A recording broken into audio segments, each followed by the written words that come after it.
Now the question is, how many functions are there, or what are those functions to be performed on the list? Or we can say, hey, we are able to add the items. We are able to add the items.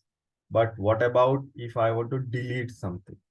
What about if I want to change any value? Is it possible? What about if I want to check, let's say I created this list, but I forgot whether T is present or not in that list, right? So is there any way to find out whether tea is present or salt is present? That's what we are going to see now. Okay. So let's continue with this example. Um, when you write shopping list and dot, it will tell you all the functions available to your list. The very first function is add, where you can add new items, correct? Then there is another add which says that at particular index, if you want to add the item. So for example, I want to add something just before T, okay, or just before toy. Let's assume just before toy, I want to add something. So there is already first item, second item, third item, fourth item, fifth item. Fifth item is toy. But I want to add something between salt and toy. Between salt and toy. I want to update my list. So what you can do is you can say shopping list dot add at particular location. So I want to add it at index 4. So you have to provide which index. This starts with 0. So this is 0, this is 1, this is 2, this is 3, this is 4. So here at the fourth index, I want to add something. What do you want to add? You want to add, let's say, biscuit, or let's keep it simple. We want to buy bag. Okay, bag we want to add. But then is it added or not? So as of now, I will not go it through for loop. Let's print the shopping list to check whether this bag is added and where it is added. Let's print it and let's run this. So there is one function add, which is overloaded function. You can add a single value also, or you can say at particular position, I want to add bag. So this example, if you see the last one, fruit, watch, tea, salt, and then bag is added at the fourth index. And then toy shifted. I think toy is shifted. In between salt and toy, bag has come. It's like this. Fine. That is one function. Let's do more thing. Let's do more thing. Once you write shopping list, it will show you all the options available. And not all the functions are useful for us as of now. So this one is adding some other collection values to another list. We don't want to do this. Add all will be like adding in a particular index, not required. Clear. This one is good. What clear will do, it will clear out all the values. I'll do it at the end. Okay, so that because we want to see all other functions, right? Contains. This one is good. If I want to check, hey, whether T is present or not, whether T is present in my list or not, you can use it. Okay. So this will give you Boolean value, true or false. It will tell you whether it's true or false. So if I'll say my shopping list contains T, I'm checking. Contains is a function which will tell you whether a particular value is present or not, right? So it's giving me true. Let's change it. Let's make it like It's like egg. Okay. I'm putting egg. But egg was not there in the whole list. Egg was not there. See here in this list, fruit, watch, tea, salt, toy is there, bag is there, chocolate mug is there, but egg is not there. So it should print me false. Let's run this. See here, it's saying me false. So it's very easy. You just say shopping list contains egg. So it's checking whether it contains egg or not. It's like this. Okay. What other function we have? Let's check shopping list. Shopping list dot. So contain is fine. Contains all we are not going to do. Equals. So you can check one list with another list. You can check one list to another list whether those are matching or not, right? Get, we are already have seen get function. We have seen dot get function. So get will get you a particular value present in a particular index. Okay. So get is fine. What else? Then is empty. Is empty will tell you whether your uh, list is empty. There is no value. I'll do it at end of it. Last index of. So that is a good thing. So list allows duplicate value. Let me write it. That is a property of list, right? What is the property? First thing, list is, let me write it properly first, sequence of added items. Added items. First thing, correct? Second, list allows duplicate values. It's possible. What we are saying with the list is you added, let's say, already added, let's assume toy. But that doesn't mean you cannot again add the toy. You can still add it. So if I want to add again toy, it's possible. I'll say toy again. Okay. And let's print it just to show you that toy will come 2 times. Toy will come 2 times. Okay. As of I'm commenting out this line. The toy is added and everything will be added at the end. It's not like that randomly somewhere it is added. If you see the last one printed, fruit, watch, tea, salt, bag, toy, chocolate, mug, toy. Again, there is a toy. Okay. Because you have added it at 48th line, you said that I want to add toy again. So list allows you duplicate values. Okay. I was talking about a function last index of. So I want to check when I added the toy, right? At where, at what line number it is present, or in a simple word, it's like at what index it is. So for example, there are 4 values. There are, let's assume there are just 4 values.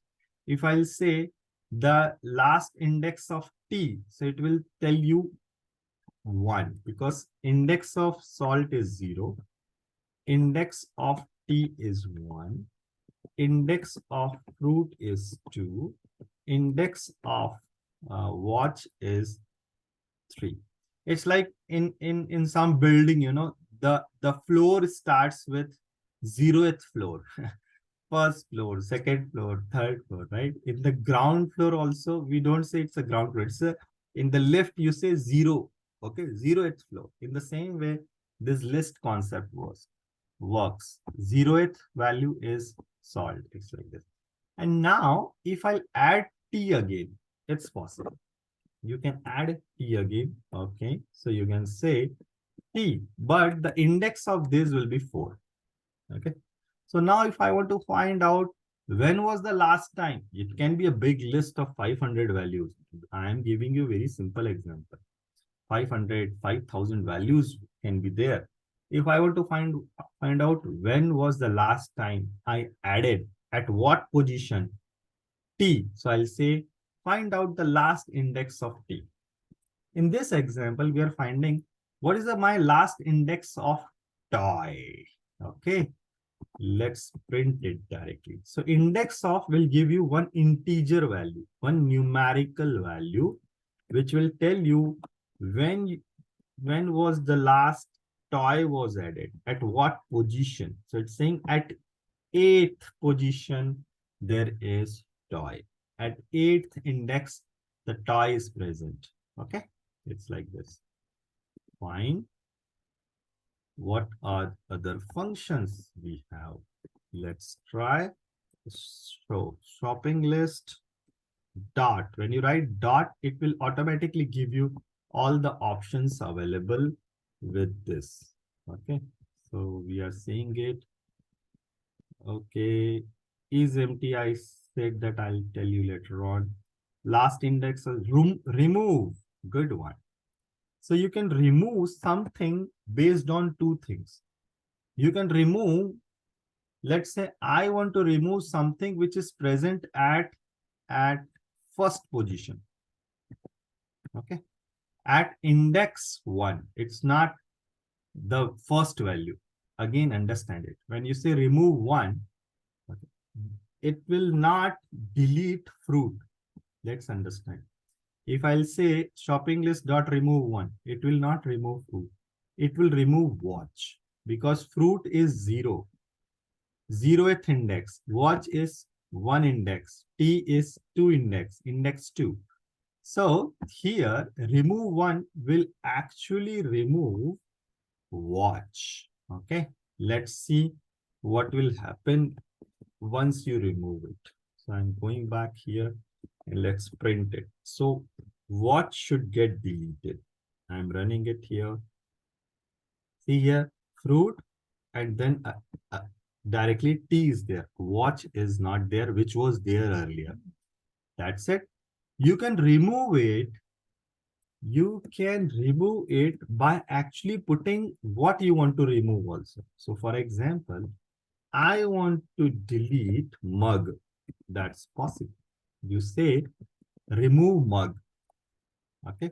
And let's print it again after the deletion. That's why we say list is dynamic in nature. You can add and remove anytime. If you see here, we had mug, right? See here, we had mug earlier, but now mug is deleted. And automatically shifting is done. So whenever mug is deleted, toy will come automatically next to chocolate. Toy is deleted, sorry, mug is deleted. So after the chocolate, there was mug. Now after the chocolate, toy is there. Okay. In that only sequence. So remove function is you can remove it by index, you can remove by value also. Okay. What is next? So there are other functions. We are talking about all possible, generally what we use, right? Remove all will remove all. Okay, I'm not doing it as of now. You can set. Set means add and set are two different things. Set is you are replacing it. So let's understand. Instead of fruit, I want to say banana. Okay. I don't want to say fruit. I want to exactly say banana. So what I can say? I can say at 0th index, make it banana. P-A-N-A-N-A. Okay. And let's print that list again so that things will be clear whether it's working fine or not. I'll copy this and I'll print it again.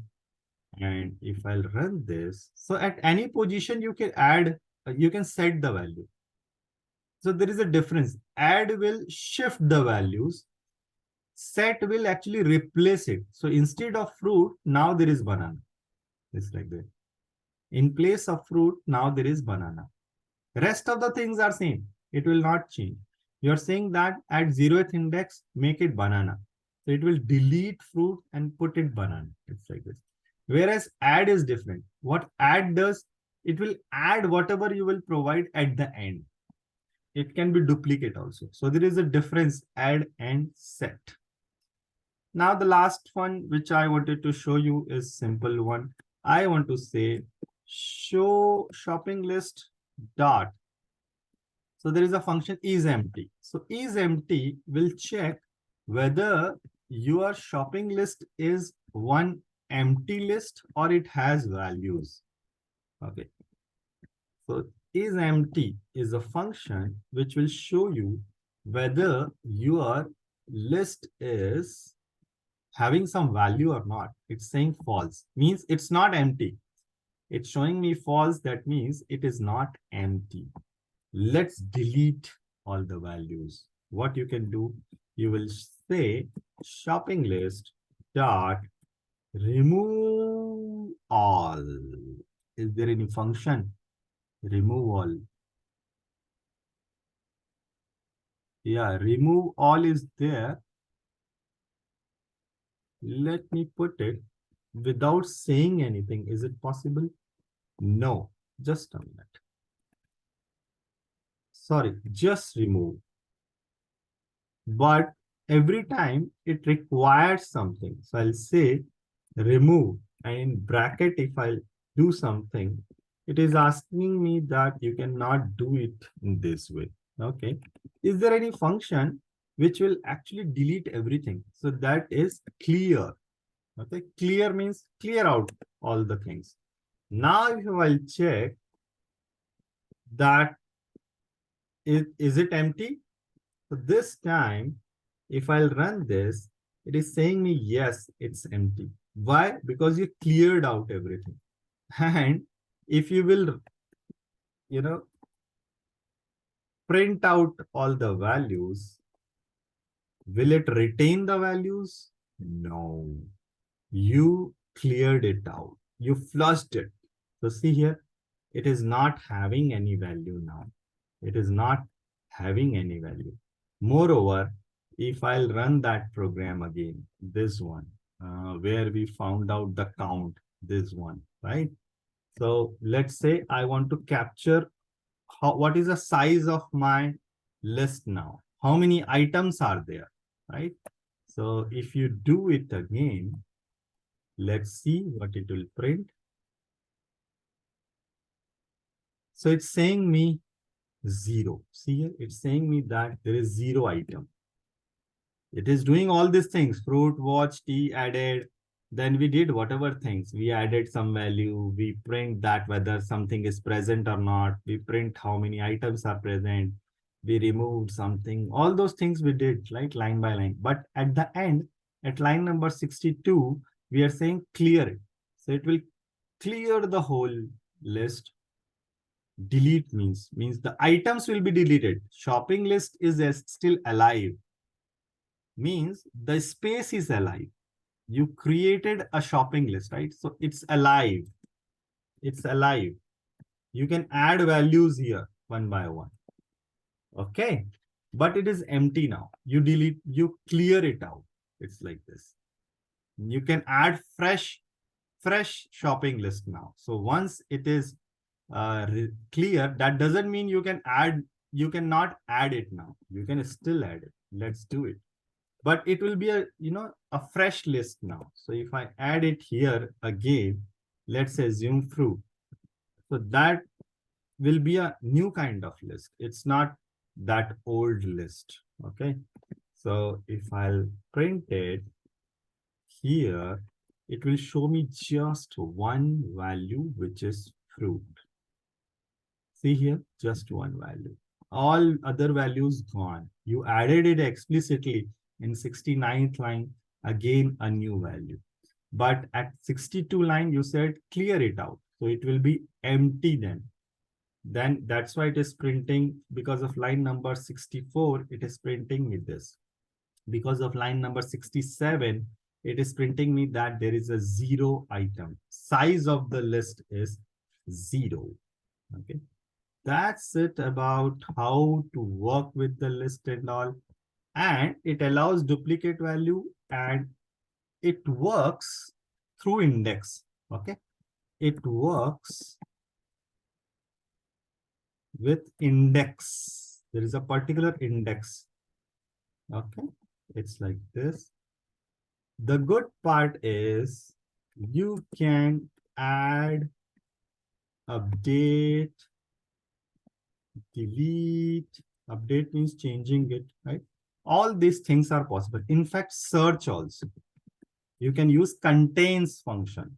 Very easy. That's why list is very handy. People use it, use the list,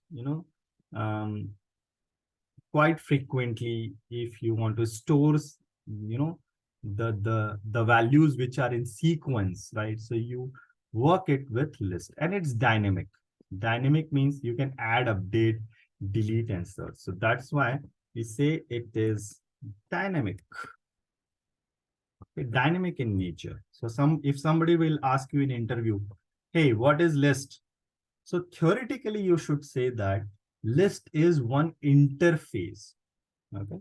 I'm not going to technical part of it as of now, because I'll cover the interface part later on, and then we will come back to what is list, what is set, different type of, what we say collection. I'll come back. But as of now, understand it. List is simply a dynamic kind of list of elements or the item. List is sequence of added item. List allows duplicate values. It works with index. So it preserves the order.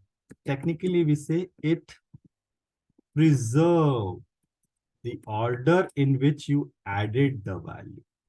And it's dynamic. You can add, update, delete, and search. If you will tell like this to interviewer, they will understand in a very simple word that what you are going to talk about list.